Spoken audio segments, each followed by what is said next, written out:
В Мирнинском районе проходит 6-й смотр-конкурс творческих отчетов трудовых коллективов Удачнинского горно-обогатительного комбината «Духовные грани Алроса». Продолжили череду мероприятий коллективы обогатительной фабрики номер 12, цехов хвостового хозяйства, также окончательной доводки службы режима. Сюжет Ирины Балковой.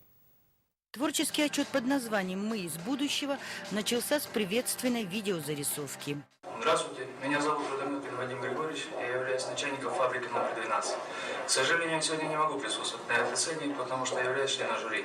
Но зато для вас сегодня выступит замечательно обновленный и элитный коллектив фабрики номер 12. Поехали!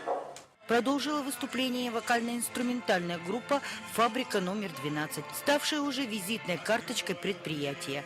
Мастерство ребят смело можно сравнить с профессиональными артистами, учитывая, что они занимаются этим только в свободное от работы время, как говорят, для души.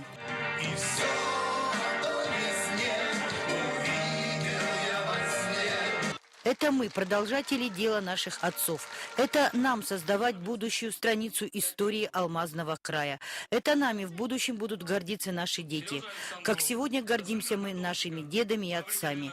Эти слова проходили как бы основной мыслью во время всего выступления коллективов. А я скажу за маму. Она то в день, то в ночь. Работает на смене. Хочу я ей помочь. Работать буду четко.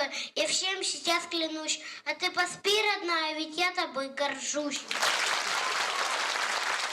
Через слово, песню и танец молодые специалисты коллективов цехов пытались донести до присутствующих, что они достойная смена предыдущему поколению. Необходимо отметить, что автор сценария и стихов – мастер обогатительной фабрики номер 12 Удачинского ГОКа Илья Бабушкин. Он же и исполнитель своих собственных произведений. Пожалуй, это является одной из основных целей проведения подобных отчетов – выявление и развитие творческих способностей у работников компании, а также воспитание и формирование средствами культуры и искусства основ корпоративного патриотизма.